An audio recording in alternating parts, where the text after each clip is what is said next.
Hello, everyone. Welcome to the Work Alchemy podcast series on impact, talking with entrepreneurs and organizational leaders who contribute to building a more cooperative and positive future.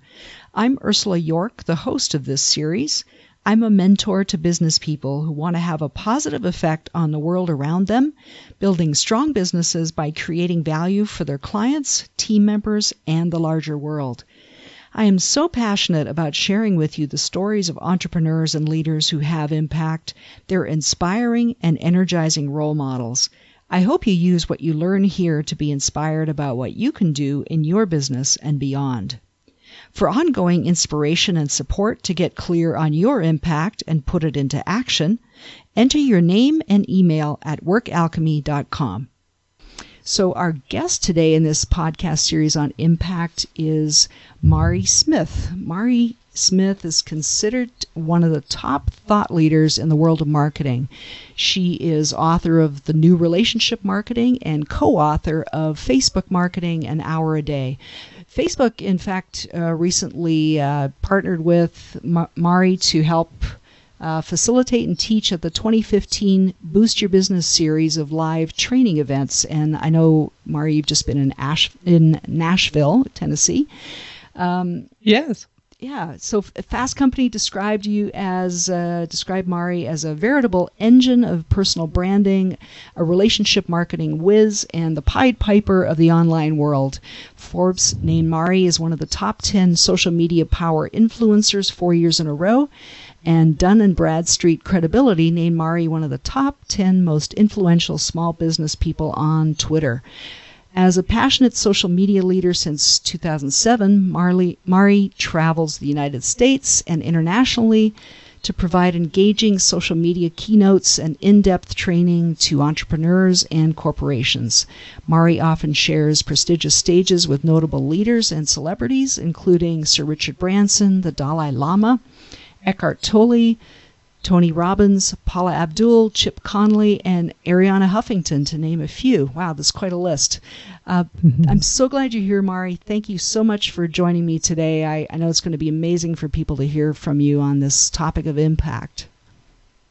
Oh, thank you so much. I really appreciate the opportunity, and you just feel like a kindred spirit here, Ursula, so it's an honor to be on your show. That's great to hear. So your business has been incredibly successful. You're really well known in this realm of social media marketing and business in general. What is it that drew you to this particular business? Well, I think it just was a culmination of so many things, so many aspects, my passions, my skills and experience over the years. Gosh, if I look back over my whole career since my late teens, there's just been a theme throughout, a kind of two parallel themes, if you will. One is really my love of technology. I mean, I just love computers. I remember my dad had one of those old, oh my gosh, I'm going to really date myself now, but Sinclair, I forget, the Sinclair C50 or something. It had the little cassette drive in the side of the keyboard. One of those like deep monitors, nothing like the skinny flat screens now. And when I was 12, 13 years old, I used to get in there and like program things. My dad writes music, one of his many talents, and I would get his songs and create all these like 4 and 5 part harmonies and program them into this software. But anyway, so my love of technology and then my love of people, I've always had a real fascination for what makes people tick. And I think if I had on to get a degree, I would have done psychology or something like that. I love behavioral analysis and just really understanding what makes people tick. And so fast forward many years throughout my different careers, sales, marketing, admin, you name it.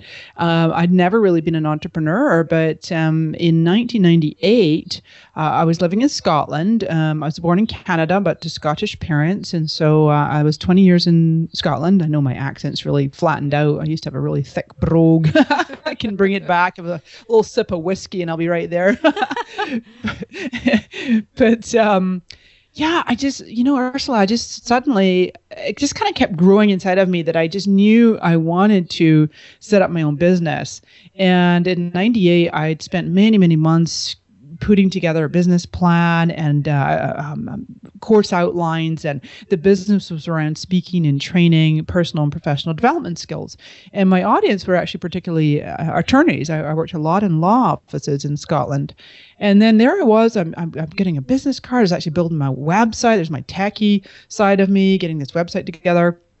And going in to get a small business loan. And it was right at that time I got this invitation to come to San Diego. And I just absolutely knew it was like a defining moment in my life. I knew that the business I wanted to launch was supposed to launch in San Diego. And sure enough, that's what I did. I mean, I came over to San Diego in January of 99. I was flat broke at the time. I had 50 British pounds to my name, a couple suitcases, knew one person. I just had this dream and passion in my heart, and I knew I was supposed to be here. And I'm condensing the story a lot for the sake of time, but within a few short weeks, I met someone that I was able to help her get her book published and written and published and build her an e-commerce website. And then working as a coach and success coach, business development, personal development, and then all the way up to 2007 was when I got involved with Facebook. Now, just as everybody else, I got an account. I wasn't working directly with the company until this year. But I just fell in love with the platform. And it was, again, a defining moment in my life. I saw like this Facebook.com, like, oh my gosh, there's something magical here. All the white space, and I loved the blue, and the fact that you could just reach out to pretty much, anybody that had an account and befriend them. And next thing you know, you're chatting with them. There's no gatekeepers. There's, a direct connect. And I was just, oh my gosh, I am totally loving this platform. Within a few weeks, I'm just, everybody I knew, I'm like, are you on Facebook? Are you on Facebook? You got to get on. You got to get on. This is, you don't know what it is. Let me show you. So I just have that passion, that love is just never wavered. Even in the most challenging times when Facebook's constantly changing, they're keeping me on my toes, and, the organic reach has gone down. Right. And I'm like, no, Facebook's still the best thing ever. Let me show you. Yeah. That's awesome. Your enthusiasm totally comes out. And the you said that one of the things that drew you into this business is that you love people and that you enjoy the connection. And I've certainly felt that in person with you, but also in webinars that I've attended. You're really able to bring that into your business in an awesome way. I think people really feel like you're very accessible, and it helps the mystery of Facebook and all the changes that happen on an ongoing basis. It makes it a lot easier for them. So I know you're doing a huge service for people in doing that. And thank you. Is that what you think? What do you think makes your business special? Is that part of it, or are there other elements? Okay, so that's certainly an aspect. Now, I think just two things spring to mind. One time, gosh, many years ago, I'd met a wonderful lady that specializes in hand analysis. And she can actually tell your life purpose and your gifts and your kind of karmic lessons by looking at the lines on your hands. It's a really magical art. Her name is Beth Davis, just a hand analyst, really great person. So anyway, we met at this conference, and I had showed her how to get onto Twitter, and she hadn't understood up to that point. And then she said, oh, here, let me return the favor. Let me see your hand. And she says to me, Maria, your purpose in life, your passion, your gift, and especially around your career, is to take the complex, simplify it, and teach people such that they understand. It turns the light bulbs on. They don't just understand, they get it. They implement it, off they go. And I got to tell you, I actually burst into tears. I just felt like I was so gotten. I just thought, yes, that's it. That's what I love to do. That's what I love to do. That's my gift. And so I know that people will, for example, come to my Facebook page because they know that I'm this kind of voice of reason in sometimes what might feel like chaos, where they're like, oh my gosh, not another change, or how does this work? Oh, they just introduced a new feature, or what's happening now in the social world. I mean, it's mostly Facebook I talk about, but of course there's many other components of online business development that I teach and talk about as well. And so, just being able to have that quiet, confident, reassuring voice in this fast-moving tech world that says to people, it's okay, we got this. Here's what just changed, or here's where the hockey puck is moving to. Here's where we should all be skating towards, to use that metaphor. And I care. So the thing is that I've always had this real passion for Facebook, as we just talked about. And I also have a foot, if you will, in the small business camp. I mean, just like yourself, I just love small business, and I want to champion them and be a voice for them. And that's what this beauty of this tour that I'm on right now with Facebook is, that I truly have manifested that perfect merging of my love of Facebook and my love of the small business, and to be a voice for both. Also, the second point is kind of similar to what we're saying here, but I genuinely treat people as equals. I was raised in a very small Quaker community in the boonies of BC. My parents were both practicing Quakers. They were teachers at this local high school there, Quaker school. And it's a faith that I resonate deeply with. I wouldn't call myself a practicing Quaker, but I resonate still today with they're just peace loving. They treat others as equals. And so I will say to people, you're important to me whether you have 2 followers or 2 million, whether your clout score is 20 or 100. You're important to me by virtue of being a fellow human being on this planet. And I just, do my best to give of myself and be of service. Well, and that's really powerful to have that attitude and the way that you deal with people, and it really comes through. And thank you for sharing that, because I think it's a profound thing that, especially someone like you who's become extremely visible in your field, that you've been able to maintain that approach and that way of being in your business, I think is a real tribute to your character for one thing, but also it's a great gift to all of us who get to connect with you and the person that you are, in addition to being somebody so knowledgeable. Oh, thanks. Thank you so much. I appreciate that. Yeah. And it also, you mentioned Beth Davis. As soon as I heard the name, I thought, oh, I'm friends with her on Do Facebook. You know her? No, I'm friends with her on Facebook. So Facebook is this whole realm of connection that you wouldn't otherwise have, of people you haven't met in person that you recognize and know something of just because of that realm. So that's kind of cool. Right. Yeah. Yeah, and you talk about your Quaker background and how important it is to you to treat everyone in terms of their own inherent value as people. And is that a value that you bring? I know it's a value that you bring to your business. Are there other values that are important to you that you bring into your business? I'm asking because in this whole realm of impact, I think that the impact that we have and the impact that we want to have is so rooted in our values. Because if you can come to it from that very deep-seated sense of what's deeply important to you, then you're able to have real impact. So I'm interested to hear what is important to you and the impact that you want to bring, the values that are important to you. Wow. Well, I just love what you said. I'm just having a moment to myself here. I'm just like really, really deeply touched. So something inside of me is really, really touched. And gosh, whew, yeah. You're absolutely right. I mean, it is. It's who we are in the world, in our business, in our life. I mean, all of that is it's inextricably linked. You're not a person one way at home or with your family, and then you show up and you're totally different at work. Maybe some people do, but ultimately we are the same individuals. And I truly believe that we're all spiritual beings. We're a spirit inhabiting a body, and people sometimes shy away, for example, from the word spirituality or anything like that. And it's like we're all light. We have light inside of us. I mean, I just love that. Quote from Marianne Williamson, where she said, it's not our darkness that we're afraid of. We're actually afraid of our light, that we're possibly powerful beyond measure. And I think especially for women, that we will have this habit of kind of like, hiding our light under a bushel or whatever, just like going, oh my gosh, well, who am I to, talk myself up? And especially in the last, 7-8 years with social media, you kind of have to toot your own horn, but not so much so that you're all about your ego, but it's like this fine balance. And I think that's what was really touching me deeply there when you were sharing that about this impact and reflection of values, is that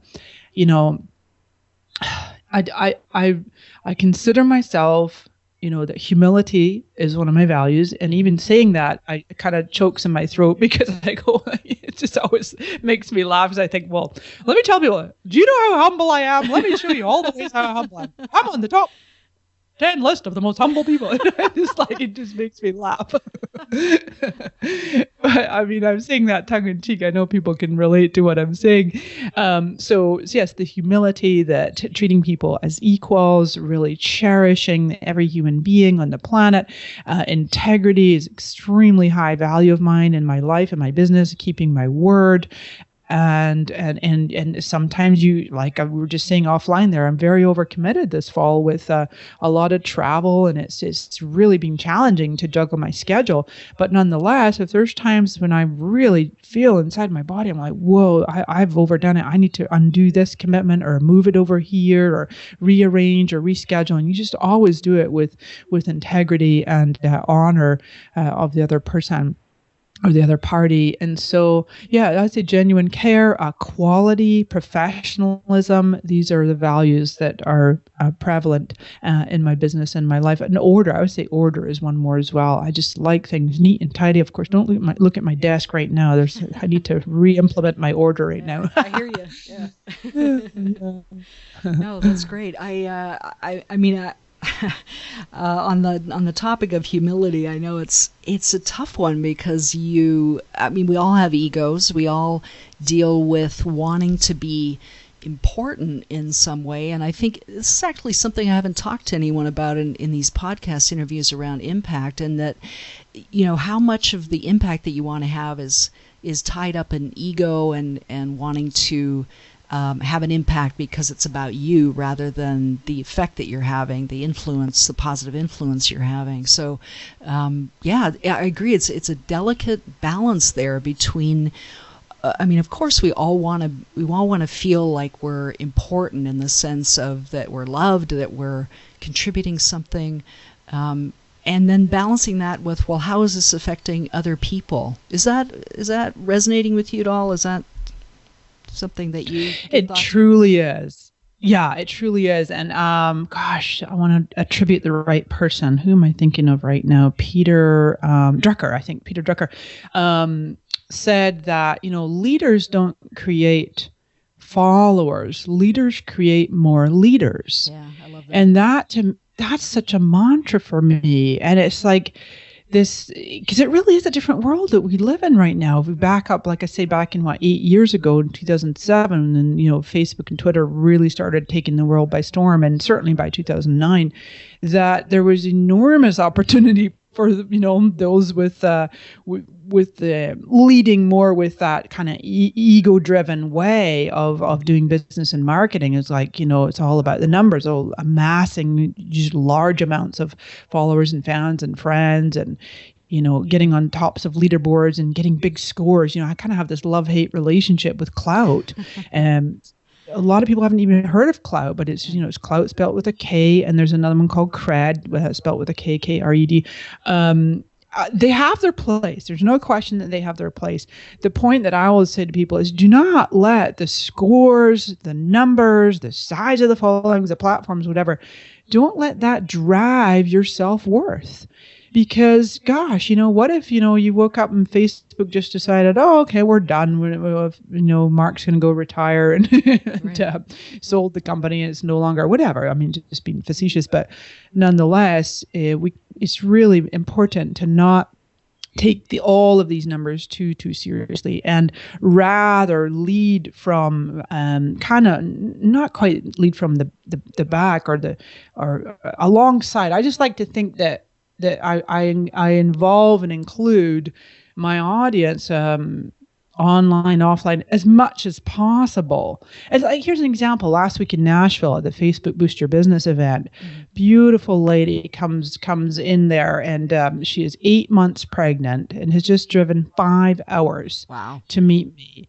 And I'm in the break room. We're in between sessions, and I'm in the green room, excuse me, and with the Facebook team, and then so somebody comes into the room and says, "Oh, Mari, there's somebody here to meet you. She's just driven 5 hours, and she's 8 months pregnant, and she's just about passing out with excitement to meet you, and she just came all this way just to meet you." And I thought, oh my gosh, really? Wow. And sure enough, I go out there, bless her heart, shout out to Valentina Gonzalez. beautiful lady, and she's so sweet. And she's a social media expert herself. And I know that she's been following me for years, and just very inspired and touched. And she was just starstruck. And to me, that's where, for me, I'm like, well, gosh, it's just me. It's just Mari. We're just two people meeting. It's good. It's all good, And that's kind of the attitude I had. But we took a picture, and when she's just adorable. And so, it was really important to me to just acknowledge her and see her. And like you were saying, that ultimately, I think, everybody has this deep, fundamental human need to be seen, to be heard, to be acknowledged, to know that they matter. And it's just so easy to make somebody's day in today's world by a little tweet here, a like there, a thank you matter to me. Take a picture, promote them somewhere in your own social channels, and it just makes people's day. So. Yeah, I love that Peter Drucker quote, the leaders create more leaders. Yeah. Yeah, because it's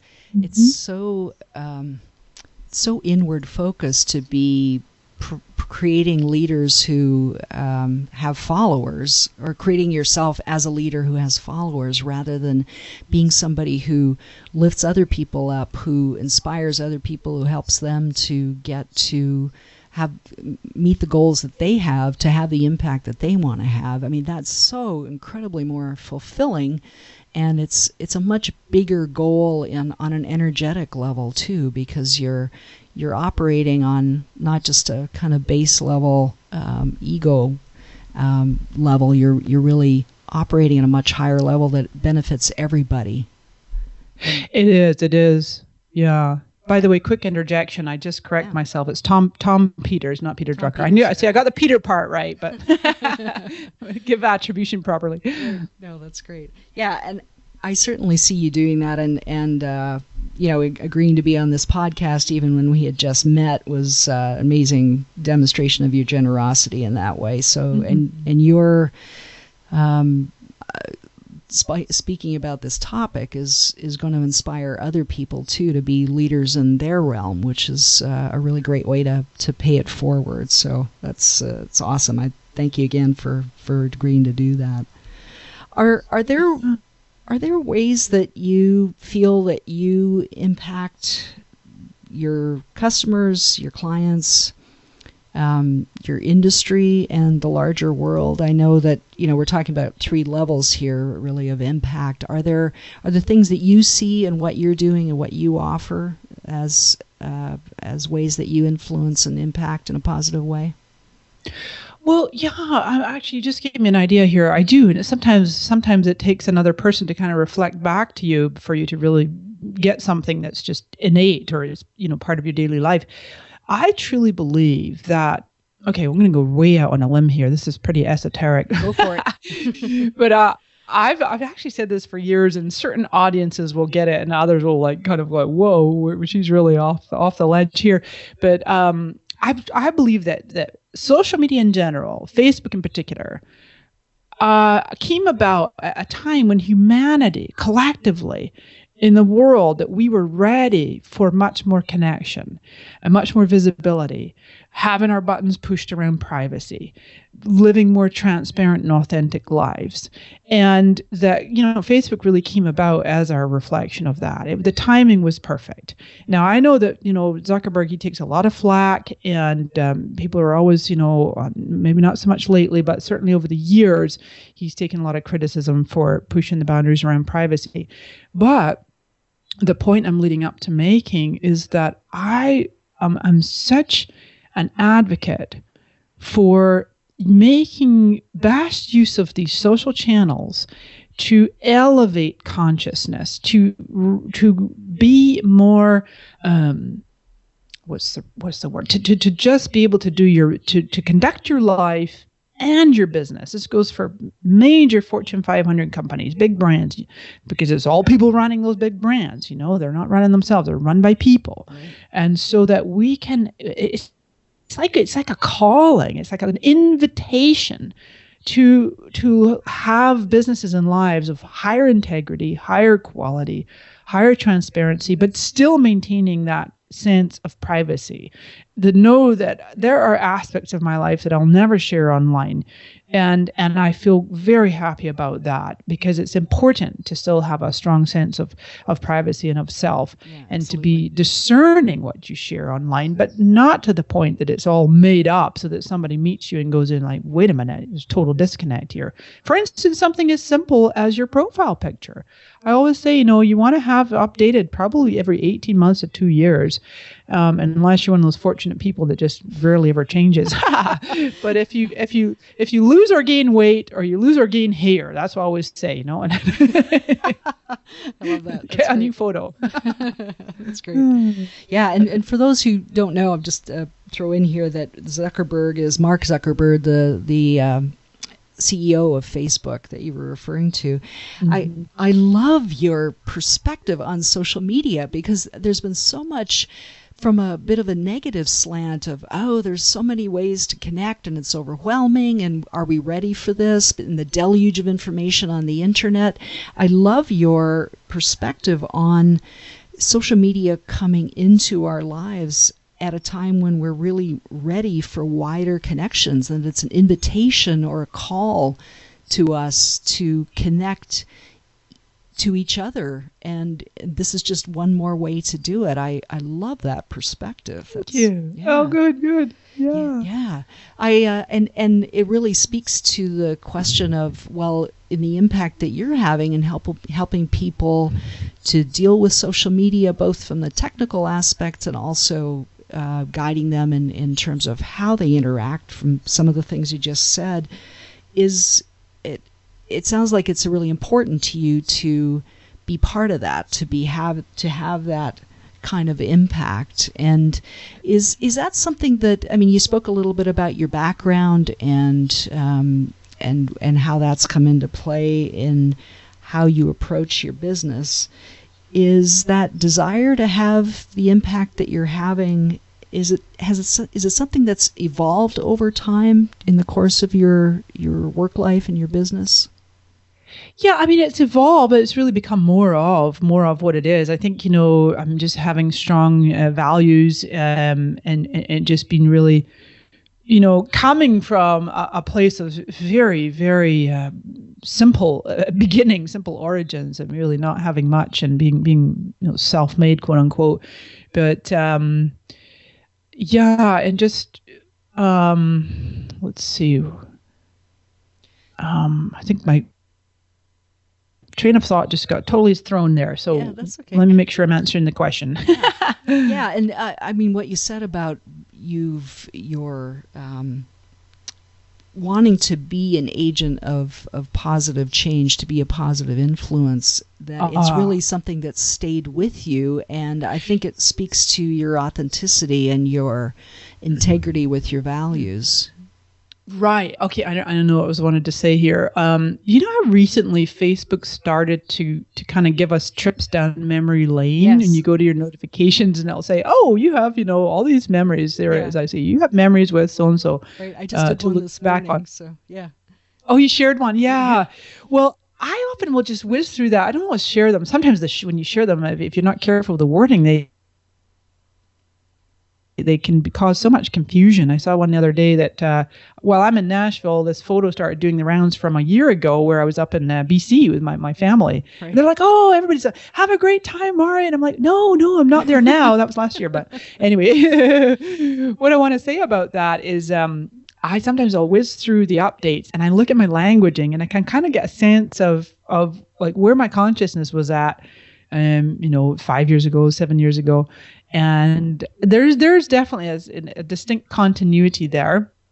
I know that I've really done my best to do a lot of inner work, which I think is some of the best work you can do. A lot of healing, spiritual growth, healing your inner child, being at peace with your past, making peace with your parents, no matter what, and just really being committed to being the best self. As our wonderful late great Dr. Wayne Dyer would say, that it's not ever about being better than anyone else. It's about being a better version of yourself. Yeah, absolutely. And so some of the things that I do in terms of the evolution you're talking about is I am so careful. At least I do my best every day to be very mindful about what I put out into the world, and certainly that's going to be, published online in any of my social channels. I put it through this filter.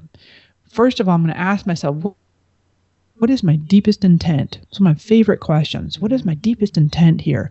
And especially if you're in kind of reaction to something. Somebody said something and you got a little ticked, or you're like, wait a minute, no, that person's wrong. Let me just prove that I'm right here. And you're about to hit that post button. Like, wait a minute. I have this saying that when intelligence goes up, when emotions go up, intelligence goes down.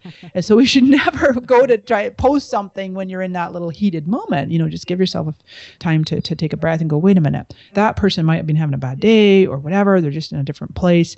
This is not serving the world by trying to prove that they're wrong and I'm right. That's just not going to help. So what is my deepest intent? Always focusing on that, and then kind of running my post through a 3-part filter, which is, would I be comfortable with this on the front page of a major newspaper like New York Times? Would I be comfortable with this found in a Google search in many years to come? And would I be proud for my own mom to see this? And if it doesn't pass that 3-part test, you just don't even put it online. And so just like I say, you're leading by example. Yeah, that's a good screen to be really intentional and thinking about how do you want to leave the legacy of what you're leaving online, because it certainly is something that will stay with you. And I love that question about what's my deepest intent, because it's often easy to be reactionary, especially people get into discussions on social media that can really devolve. So maintaining a clarity about what your deepest intent is can help you engage in that conversation in a way that helps shift things for people in a positive way. Right, exactly. Do you consciously talk about the impact you want to have in your marketing? I know you said that this isn't something you share with every audience about us being ready for wider connections, but are there aspects of that you talk to clients and customers about? Has that been something you've chosen to do? I have over a long period of time. I think I used to be very, very reticent to even say the word spirituality, for instance. The part that is kind of esoteric is where I feel that, collectively, Facebook is a manifestation of our conscious desire to want to be more connected, to have this common platform through which we can be more connected, but the idea that people are like, well, wait a minute, we consciously created that together as humanity? No, this guy called Mark Zuckerberg and a bunch of buddies and we're sitting in a dorm room and they made it up. I'm right. Like, yeah, that's true. They did. That part is true. They're both true. For me, anyway, in my world. Yeah. Well, and they're tapping into a zeitgeist in a way. They're tapping into something that's in the world that they're picking up on too. So they're part of that as well. That's true. You just gave me a little flash there on Paul McCartney, the wonderful Beatles, singer, songwriter. I remember many years ago, I heard something that he had said in an interview. A reporter was asking him, Paul, where do you get all the ideas for your songs, to write your songs? He just kind of looks the guy in the eye and he's like, gosh, I don't write my songs. And he's like, what? Wait a minute. He has a ghostwriter? And he's like, the songs are already written. I just reach out and grab them. Yeah. It's like, whoa, that's powerful. That's so, awesome.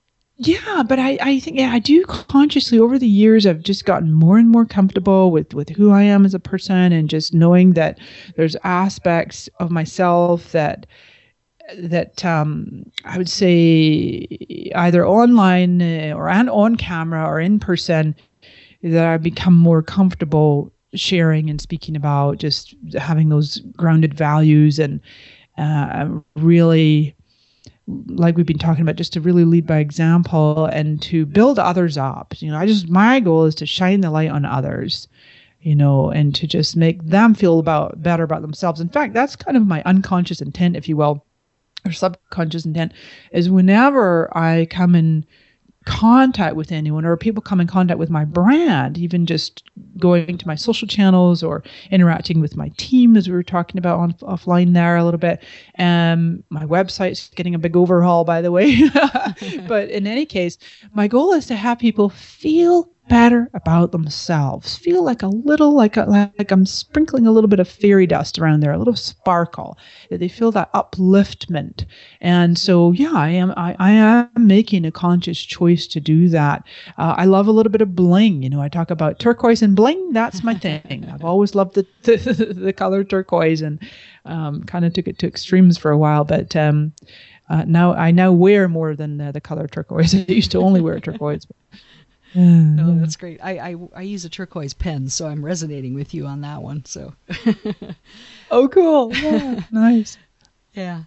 I mean, we've talked a lot about, well, one of the things I wanted to add was just something I shared with you offline, and that is that you really do instill that desire to be uplifting in your team, because the interactions I had with a couple of members of your team in setting up this interview were, they were, as I told you, just very positive, and they did a really great job of not just handling the technical aspects, but they were really very positive in their communication, and it was uplifting just to be in connection with them, which is another thing for people to think about with their own business, of how they want to instill this impact that you want to have with your business out to your clients and contacts by thinking about it in terms of the team members that you have. So thanks for introducing that element too.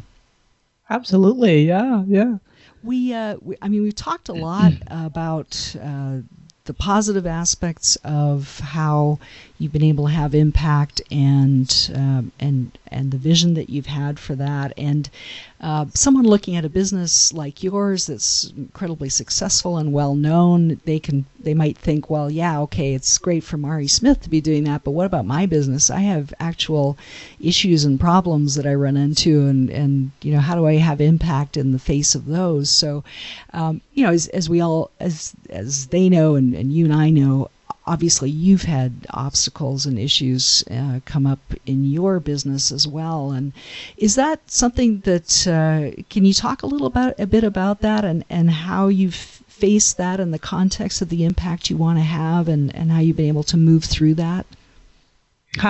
Okay. I was thinking about, okay, what example can I use? What one do I feel comfortable using?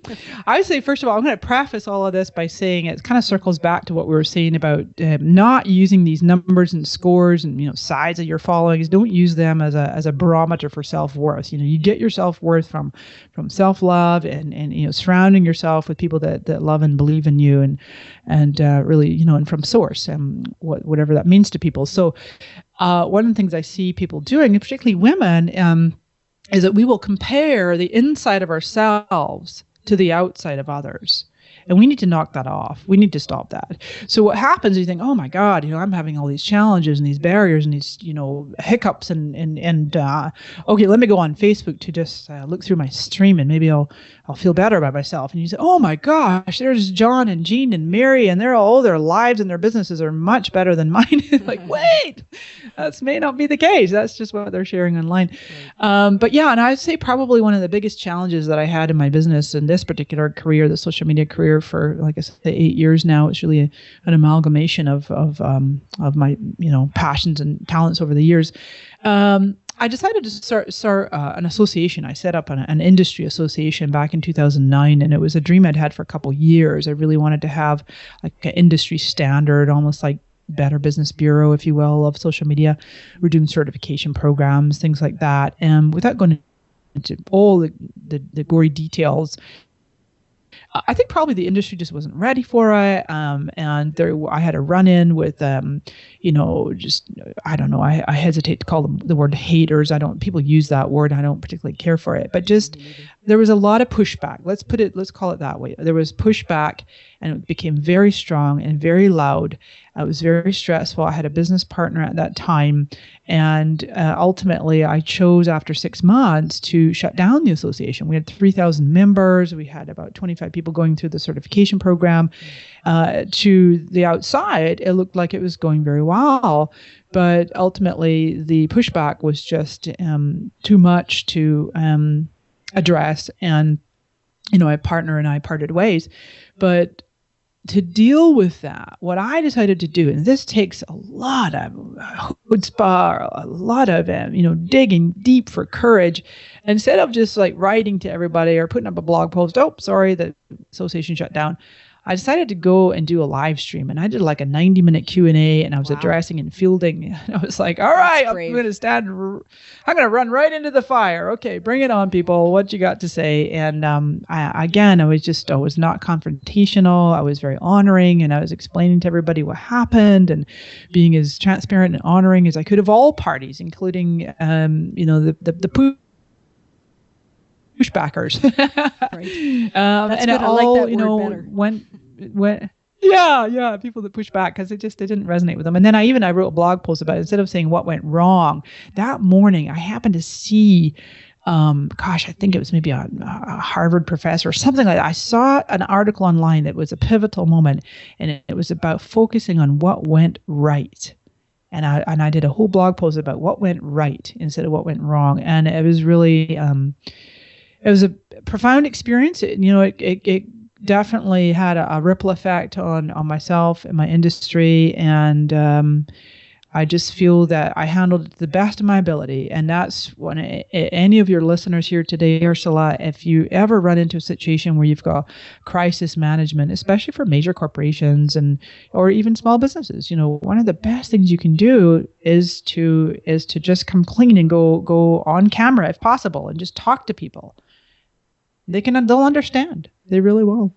Yeah, I mean, a classic example is the J&J Tylenol poisoning episode many years ago now, where they just kind of owned up to it, fessed up to it. And I love your example of what you did in the face of that association. And it reflects, I think, a really courageous, and you're absolutely right. I mean, that took a lot of courage. As I was listening to it, to you say that, I thought, wow, that took incredible bravery to be able to really get back in the conversation with people around that, but in a positive, focused way. It's really a choice on your part in terms of how you're going to look at a situation, and getting buried in the negativity is not going to be constructive or of value to anyone. Exactly. Yeah. And that's what I wanted to do. Is I knew it was one of those really just sticky situations. I had to do a lot of refunds and, right. just honor a lot of people and just do the right thing, as they say, doing the right thing. Right. And that's how it went. It was a great experience. I'm glad I did it. I just like to say I never live a life of regrets. And if I were to look back in my life and have this exact same life all over again, there's many things that I might choose to do differently. That's the way I'm like, make peace with everything. Right. But for the most part, I don't have any regrets. Mm-hmm. Oh, that's great. Well, and it speaks to also something people say a lot about social media, especially Facebook, saying, oh, well, those people, they're not being authentic because they're just sharing the positive stuff. Well, I think there's, and I'd love to have you speak to this a little bit of what advice you might give people around that, because it's, I'll let you just speak to that, because you're such a good advocate for people taking the high road. Yeah, sir. Advice for other businesses? In terms of I mean, there's been criticism of people being on Facebook, for example, in a way that's not authentic. They're saying, well, you're only sharing positive things, or you're always looking at the positive, and what about the bad stuff that goes on? Nobody ever hears about that, and are we really getting to know the real you? Yeah. Well, it's funny you should say that, because just last night I came across this funny little cartoon in it, and it says "Truth in Instagram." It's got these 3 photos with kind of what you posted, but what's really going on, right? So it's like, my healthy lunch is this great big salad, but then it's like what I really ate, and it's a big pile of cookies. That's great. And it's got the perfect selfie, and it's like this cartoon girl, she's all made up, her hair's perfect, got lipstick on, but it's got, and the real photos is before filters, and she's just like kind of filters. She's put all these things on her effects to make her look good. But yeah, so I said earlier, for example, there's certain aspects of my private life that I don't put online. So one of which, I'll give you an example of the category without going into detail because I don't want to contradict myself, would just in general be like my health. I'm a very, very healthy person and I really take great care of myself. But there's days where I might be feeling really under the weather. I'm having a bad day, or I've got a headache, or I don't know, coming down with something. Me to go to my Facebook and put that, oh my God, I feel so sick today. I was like, why would I want to put that online? And all your friends, oh, feel better. And I mean, that's nice. And please, I'm not knocking that because I know that there's some people I've seen like, gosh, and I know one of my friends has shared an incredible journey he's had with some real difficulties and surgeries and whatnot. That's different. I mean, that's pretty major.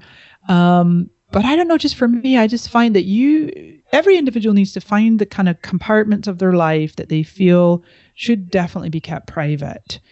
And then there's other compartments. If you're going through a life transition, maybe a divorce or dealing with the death of a loved one, those are very sensitive issues. And absolutely our online community, particularly Facebook friends, can be an incredible source of support. But I would encourage, folks to not only rely on that, for example. Make sure you're not, spending your time in front of the computer when you should be spending time with loved ones in person and getting physical support and things like that. So that's from a more of a personal perspective. And I think really on the business side of it is just really circling back to that consciousness and intention around the content that you're putting out there and what you're sharing and how, just really, I mean, gosh, the wonderful quote from our Gandhi that said, to be the change you want to see in the world and to just really make sure that you're leading from the heart and having that positive ripple effect. Just being mindful about what you share. And then, and even as I hear myself saying that, because I know for me, it's like, oh my gosh, I just told the whole world that Mari never talks about the state of her health, that, so right. It's like, you wouldn't really know if I'm having an off day or not. Occasionally I put on my Facebook, I'm feeling a little under the weather. I haven't been online for a few days and something like that, but I'm not going to go into all great detail. And there's other areas in my life I just don't talk about, but still, I sometimes, I even find it hard to articulate. I'm watching myself do this. I somehow have managed to create this relationship to my community online that feels very intimate, very personal, and I still have a private life. I don't share everything. And so, but I do know that people feel like they really know me well. And truth is they do. Mm-hmm. It's not like I'm hiding anything. I'm just being discerning. Oh, I know. There's a great term back in the day, 7, 8, 9. Everybody said, you have to be transparent, authentic. And then all of a sudden, people are like, well, wait a minute. I don't want to live in a glass house and reveal everything. And, so then it's like we started to say, well, be selectively transparent. And that's what I believe that I embody and that I exemplify and encourage others to do. Selectively transparent, it allows you to have that depth of intimacy with your online world and offline when they meet you, but to still feel like you have a private life. And, and I think probably some celebrities do a good job at this. The paparazzi's always follow them around, but at the end of the night, they can close the door and have a private life. Yeah, and I don't think authenticity requires sharing every single detail. It's really about, are you the same person with everyone that you meet? And I know that's a goal of yours that you've shared today. So, right. Yeah. Is there, just as a last question, and thank you again for sharing all that you have today. Is there any advice you'd share with another business owner about the impact that they want to have, about how they can positively affect their own business and beyond that in their community? Do you have any advice for them about how they might do that or something they might consider in that process? Well, we're talking a lot, obviously, about social media here. I think I'd like to leave your listeners with a simple kind of 3-part formula, if you will, for social media success and having it be in alignment with, your values and your resources available and a real simple approach. It all starts with content. And so really thinking about telling the story of your brand, of yourself, of the making of your product or service, how it came about. Also, storytelling can be part of your customers, interviewing them and putting the spotlight on them. And that's a wonderful way to really kind of share the vision of your company. So content, it's written, audio like we're doing today, video, visual, all of that is content and telling, the story of your company. Then engagement, because engagement needs to follow content, and you're going to respond to people and proactively start discussions, proactively reach out to people on your various social channels, whichever ones that they are that you wish to be active on.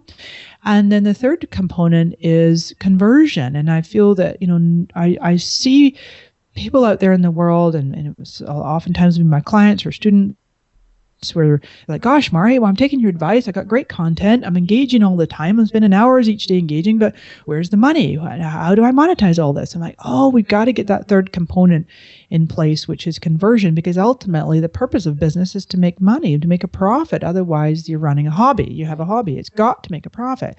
And it's a challenging subject, I know, often again for women in particular, to really kind of own that piece and go, whoa, okay, I can ask for the sale, I can put a call to action, I can drive people to or invite people to a place on my site where they can do business, and and have them opt into my list and that kind of thing. And to just be able to have the whole three-part system, the content, engagement, conversion, and have that permeating your emails and your posts and your updates, interspersing. I'm kind of waving my hands about here. I know what I mean, but it's like to integrate your personality and your heart, your love, your values into your communications. That to me is a wonderful impact on the environment, or the business at large, the world at large. I love hearing that. I think that'll be really helpful for people to know that that's the way that they can approach their business. So I so appreciate your perspectives on these things. I want to thank you so much for being here, and the very deeply intentional and thoughtful and warm way that you bring yourself into these interactions with your customers and your clients, and you're really living your values, which is an amazing thing for people to hear about. And you deal with things too that in the process of doing that. So thank you for sharing all of that and being really open and talking about that today. Well, my pleasure. I loved your question. This is one of my favorite interviews, I have to tell you, really. It really was awesome. Oh, that's great to hear. I think it really, what you talked about today is really going to give people something to think about, not just in the realm of social media impact, but in their larger business. And if we're all thinking about positive impact in the larger world, I think it's going to be hugely beneficial for everybody. That kind of thing just ripples out in the most amazing way. So, good. Yeah. Yeah. So if one more resource, we were talking about that Tom Peters quote, and I reminded myself again that there's a wonderful book called Greater Than Yourself.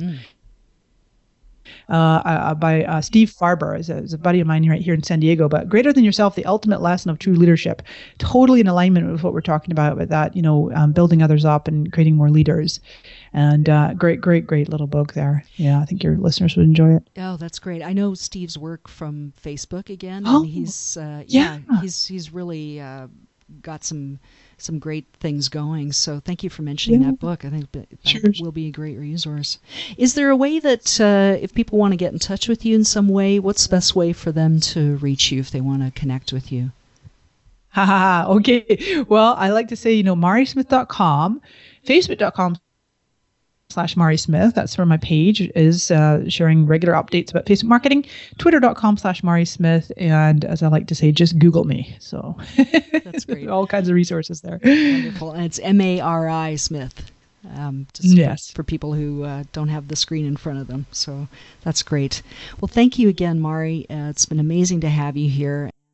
Join us for more podcasts on impact. Subscribe to the Work Alchemy podcast channel on iTunes or Stitcher Radio so you'll be notified as soon as new podcasts are available. Thank you to everyone listening for being here. Until next time, to keep that positive flow of energy going in your business so you can have your own impact, join our community of entrepreneurs like you by entering your name and email at workalchemy.com.